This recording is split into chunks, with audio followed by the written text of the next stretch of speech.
அந்த rod race வந்து எப்படி எஸ்கேப் ஆகுது? ராட் ரேஸ்க்கு வந்து என் லைஃபே முடிச்சிரும் போல இருக்கு. 9 to 5ன்றது வந்து அப்படியே நான் திரும்ப திரும்ப ரெப்படிட்டிவா அதே பண்ணிட்டே இருக்கிறேனே. அண்ட் சில பேர் எப்படி பணம் சம்பாதிக்கிறாங்க? என்னென்ன வழி இருக்கு பணம் சம்பாதிக்கிறதுக்கு அப்படின்னு சொல்லிட்டு நம்மளுக்கு நிறைய கொஸ்டின்ஸ் வரும் guys. எல்லா கொஸ்டினுக்கு நான் சொல்ற ஒரு விஷயம் என்னன்னா how to escape the rat race அப்படின்னு சொல்லிட்டு கூகுள் பண்ணி அதுல இருக்க ஐடியாஸை ட்ரை பண்ணுங்க. ஏன் அப்படின்னு கவனிச்சீங்கன்னா ராட் ரேஸ் தான் வந்து உலகத்தை இயக்க வைக்குது. இன்னைக்கு வந்து நீங்க ரோடு வந்து ஒரு தடவை போட்டால் அது அப்படியே வருஷக்கணக்காக அப்படியே இருக்க போறதில்ல. அதை மெயின்டைன் பண்ணணும். ட்ரைனேஜ் போட்டால் அதை அடைச்சிக்கும், அதை அப்பப்போ ரிப்பேர் பண்ணணும். அதே மாதிரி வீடு கட்டுறோம், பிளம்பிங் ஒர்க் வரும், எலக்ட்ரிஷியன் ஒர்க் வரும், பைக் வாங்குறோம், ரிப்பேர் ஆகும். இது எல்லாமே வந்து மெயின்டைன் பண்றதுக்கு ரிப்பேர் பண்றதுக்கு ஆளுங்க கண்டினியூஸா வேலை செஞ்சுக்கிட்டே இருக்கணும். சோ அப்ப அந்த வேலை செய்யறதுக்கு இழிச்சவன் யாருன்னு பாத்தீங்கன்னா இந்த ஒர்க்கிங் கிளாஸ்க்கு ராட் ரேஸ்ன்றது வந்து பர்ஃபெக்ட்லி டிசைன் சிஸ்டம். சோ அவங்களுக்கு நீங்க பாத்தீங்கன்னா டிஸ்ட்ராக்ஷன்ஸ் நிறைய இருக்கும், செலவு பண்றதுக்கு நிறைய ஆப்பர்ச்சுனிட்டிஸ் இருக்கும். ஒரு பணக்காரனுக்கு கூட அவ்வளவு ஆப்பர்ச்சுனிட்டி இருக்காது, ஒரு ஏழைக்கு அவ்வளவு ஆப்பர்ச்சுனிட்டி இருக்காது. மிடில் கிளாஸ்க்கு மட்டும் தான் வந்து உலகத்திலே வந்து செலவு பண்றதுக்கான அவ்வளவு ஆப்பர்ச்சுனிட்டிஸ் இருக்கும். நீங்க பாக்குற டிவில வர ஆட் எல்லாமே நீங்க கவனிச்சு பாருங்க, ஒன்னு கூட பணக்காரன் இருக்காரு, ஒன்னு கூட ஏழைக்கு இருக்காது. எல்லாமே மிடில் கிளாஸ்க்கு மட்டும் தான். அவன் பணத்தை எல்லாத்தையும் எடுத்துட்டா பண தேவைக்காக திரும்ப வேலை செஞ்சே ஆகணும். pretty much வந்து வாழ்க்கை இதுல தான் இருக்கு. இது வந்து எப்படி எஸ்கேப் ஆகுது? அண்ட் இதுல வந்து நான் ட்ரை பண்ண 3 விஷயம், அது உங்களுக்கு பிடிச்சிருந்துச்சு அப்படின்னா வந்து செகண்ட் பார்ட்ல இன்னும் கொஞ்சம் ஐடியாஸ்ல நம்ம மீட் பண்ணுவோம். Welcome to Raghulan. சப்ஸ்கிரைப் பட்டனையும் பெல் பட்டனையும் கிளிக் பண்ணுங்க, வீடியோக்குள்ள போலாம். anadromous species, அதாவது ஒரு கிரீக் வேர்ட் anadromosன்றது அதுக்கு என்ன அர்த்தம்னா கீழ இருந்து மேல போறது அப்படின்றது அர்த்தம். அது வந்து அப்ஸ்ட்ரீம் அப்படின்னு சொல்லுவாங்க. இந்த anadromous species அதுக்கு ஒரு எக்ஸாம்பிள் வந்து சால்மன் அப்படின்னு சொல்லிட்டு ஒரு மீன் இருக்கு. அது வந்து உப்பு தண்ணியில கடல்ல பிறக்கும். அது பிறந்ததுக்கு அப்புறம் தத்தி தத்தி தத்தி தத்தி தத்தி ஒரு ஆத்தோட மலை உச்சிக்கு போகும். ஆறு எப்படி தான் மலை உச்சியில் ஆரம்பிக்கும், அது அப்படியே முடியறது வந்து கடல்ல முடியும். அங்க போயிட்டு செத்து போயிடும். நீங்க கேள்விப்பட்ட மாதிரி இருக்கா? Pre KG, LKG, first standard, second standard, +1, +2, degree, college, கல்யாணம், குழந்தை, குட்டி, வீடு, car, bike, retirement fund, retirement வயசுல கடைசி பிட் ஆஃப் எனர்ஜி வரைக்கும் வேலை செஞ்சு முடிச்சிட்டு செத்து போயிடும். அங்கதான் என்ன புதைக்கணும்னு எழுதி வச்சிட்டு 72 வயசுல செத்து போயிடும். சோ இதுதான் வந்து ஒரு டிபிக்கல் மிடில் கிளாஸ். அது வந்து பாத்தீங்கன்னா ஒரு anadromous species அப்படின்னு சொல்லலாம். சோ இதை வந்து யாரா நம்மளுக்கு இந்த ஐடியாவை கொடுத்து இதை செய்ய சொல்றது அப்படின்னு பாத்தீங்கன்னு வச்சுங்களேன், இதுலயே பழந்துன்னு கொட்டை போட்ட 2 ஆளுங்க. ஒன்னு வந்து நம்ம பேரண்ட்ஸ்,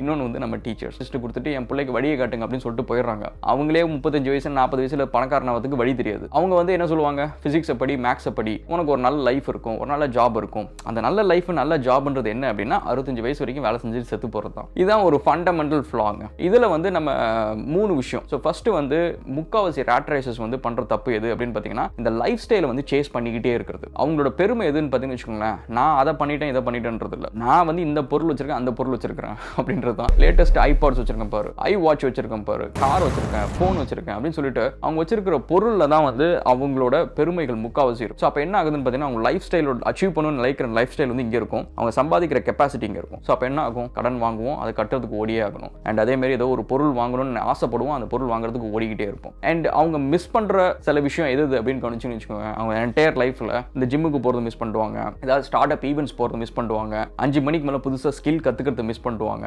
அதுக்கப்புறம் வந்து புதுசா பிசினஸ் ஆரம்பிக்கிறது இல்ல ஃப்ரீலான்சிங் பண்றது, இந்த மாதிரி விஷயத்தெல்லாம் வந்து நிறைய மிஸ் பண்ணுவாங்க. எதை வந்து மிஸ் பண்ணாம இருப்பாங்க அப்படின்னு பார்த்தீங்கன்னா ஐபிஎல் மிஸ் பண்ண மாட்டாங்க, இந்த கிரிக்கெட் வேர்ல்ட் கப் வருது அதை மிஸ் பண்ண மாட்டாங்க, குக் வித் கோமாளி மிஸ் பண்ண மாட்டாங்க,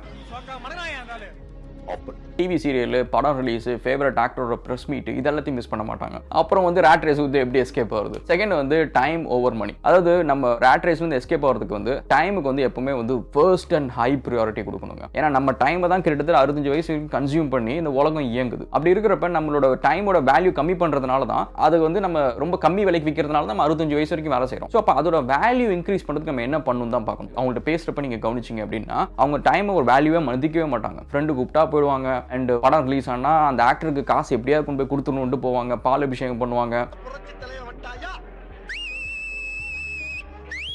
டிவியில் ஒரு சீரியல் போட்டால் பார்ப்பாங்க. ஸோ இது எல்லாமே வந்து அவங்க டைமை டப்புன்னு தூக்கி போட்டுருவாங்க. அண்ட் அதே மாதிரி அவங்கள்ட்ட போயிட்டு உனக்கு நான் 10,000 ரூபா கூட தரேன், 20,000 ரூபா கூட தரேன், 30,000 ரூபா கூட தரேன், என் கம்பெனிக்கு வந்து அப்படின்னா உடனே டெம்ப்ட் ஆயிடுவாங்க.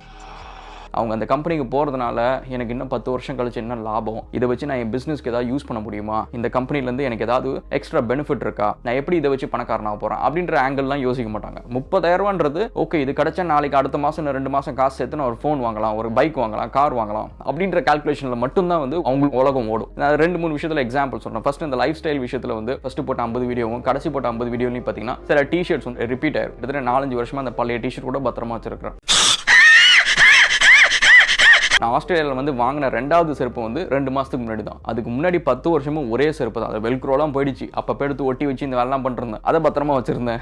நான் யூஸ் பண்ணுற ஜிம் க்ளவ் வந்து 2007 இந்தியாவில் வாங்கினது, ஆஸ்திரேலியா வரதுக்கு முன்னாடி வாங்கினது. நான் இப்போ தான் வந்து 2வது பேக் வாங்குறேன். பேக் பேக் நான் எப்பவுமே யூஸ் பண்ணுவேன். 2வது பேக் பேக் வந்து ஆஸ்திரேலியா வந்து இப்போ தான் நான் வாங்குறேன். அதுவும் என் கம்பெனியில் ஃப்ரீயாக கொடுத்தது. ஸோ இதுதாங்க என்னோட லைஃப் ஸ்டைல். என்னோட லைஃப் ஸ்டைலில் வந்து நான் அந்த பொருள் வச்சிருக்கேன், இந்த பொருள் வச்சிருக்கேன் அப்படின்றது வந்து எனக்கு பெருமையே கிடையாது. நான் ஜாகுவார் ஓனர்ன்றது எனக்கு பெருமை இல்லை. ஒரு Virtuatainment ஃபவுண்டர், நான் வந்து ரஷ்ரைட் டிசைன் பண்ணேன், Virtual டெக்னாலஜிஸோட CEO அப்படின்றது தான் வந்து எனக்கு பெருமை. அதை தான் நான் அக்கம்ப்ளிஷ் பண்ண விஷயம். யாரோ டிசைன் பண்ண ஐஃபோனை வாங்கி நான் வச்சுக்கிறதுல எனக்கு என்ன பெருமைன்னு எனக்கு தெரியல. அண்ட் அதே மாதிரி டைம் டு மணி விஷயத்தில் நீங்கள் பார்த்தீங்கன்னு வச்சுக்கோங்களேன், எனக்கு ஆஃபீஸில் வந்து பே ரைஸ் கேட்கறதுக்கு எனக்கு மற்றவங்க மாதிரி போய் வருஷம் கேட்டுட்டு இருக்க முடியும். பட் நான் என்ன பண்ணேன் அப்படின்னா வந்து எனக்கு பே ரைஸ் கொடுக்கறதுக்கு பதிலாக வந்து 5 நாளைக்கு பதிலாக 4 நாளைக்கு ஒர்க்கிங்காக கொடுங்க அப்படின்னு சொல்லிட்டு ஒரு கம்பெனியில் கேட்டேன். அதை நெகோஷியேட் பண்ணிக்கிட்டேன். அதுக்கப்புறம் பார்த்தீங்கன்னா என்னோட இன்னொரு கம்பெனி ரன் பண்ணுறதுக்கு எனக்கு நீங்கள் பெர்மிஷன் கொடுங்க, லீகலாக கொடுங்க, எனக்கு பே ரைஸ் தேவையில்லை அப்படின்னு சொல்லிட்டு என்னோட எம்ப்ளாயி கான்ட்ராக்ட்ல நான் எழுதி வாங்கிக்கிட்டேன். அது எழுதி வாங்கினதுனால பார்த்தீங்கன்னா அதுக்கப்புறம் நான் ஒர்க் பண்ண 3-4 கம்பெனிஸ்ல இந்த கான்ட்ராக்டை காமிச்சு இதே மாதிரி கான்ட்ராக்ட் இருந்தா நான் உங்க கூட ஒர்க் பண்றேன் அப்படின்னு சொல்லிட்டு எழுதி வாங்கி. ஸோ இப்போ என்ன ஆச்சுன்னா என்னோட கம்பெனிஸ் பில்ட் பண்றதுல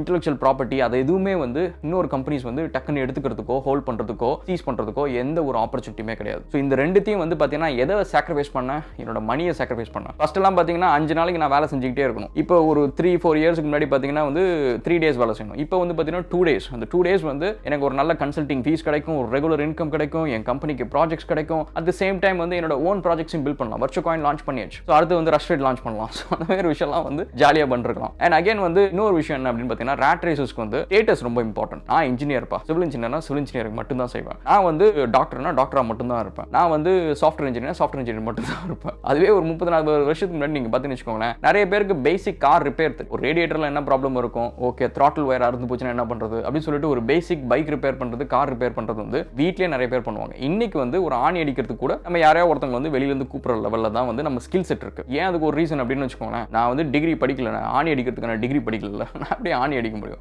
ஆஃப்டர் 5 PM வந்து எனக்கு வந்து ஒரு ரெஸ்டாரண்ட்ல வேலை செய்யறதுனா கஷ்டமா இருக்கு. என்னோட ஸ்டேட்டஸ்க்கு கம்மி அது. நான் ஒரு டாமினோஸ் டிரைவரா வேலை செய்யணும்னா அது எனக்கு கஷ்டமா இருக்கு. ஏன்னா அது நான் எப்படி காலேஜ்லாம் போய் மாஸ்டர்ஸ்லாம் பண்ணிட்டேன், நான் எப்படி போய் டாமினோஸ்ல வேலை செய்யறது. கிடைக்கிற ஆப்பர்ச்சுனிட்டி இல்ல, பாதி ஆப்பர்ச்சுனிட்டி இந்த மாதிரி விட்டுறது. ஆப்பர்ச்சுனிட்டிஸ் வந்து இட் லெட்ஸ் யூ லேர்ன். புது இண்டஸ்ட்ரி, புது ஜாப், புது ஸ்கில், இது எல்லாத்தையுமே கத்துக்க முடியும். அண்ட் செகண்ட் வந்து அந்த மக்கள் கூட பழகுறப்ப அந்த மக்கள் மேனேஜ்மெண்ட், பீப்பிள் மேனேஜ்மெண்ட் ஸ்கில்ஸையும் கத்துக்க முடியும். ஸோ இது எல்லாத்தையும் வந்து நான் வந்து எதுக்காக விட்டு கொடுக்குறேன் அப்படின்னா என் ஸ்டேட்டஸ் மெயின்டைன் பண்றதுக்காக. அது என்னடா ஸ்டேட்டஸ் அப்படின்னு பார்த்தீங்கன்னா ரேட் ரேசர் அப்படின்றது தான். இந்த வீடியோ பிடிச்சிருந்துச்சுன்னா லைக்கை போடுங்க, கமெண்ட்டை போடுங்க, உங்களோட ஐடியாஸையும் போட்டு விடுங்க. அண்ட் எல்லாம் ஓகே அப்படின்னா செகண்ட் பார்ட்டுக்கு நம்ம ரெடி பண்ணுவோம். Okay, we'll catch up again in another video guys and thank you so much and cheers.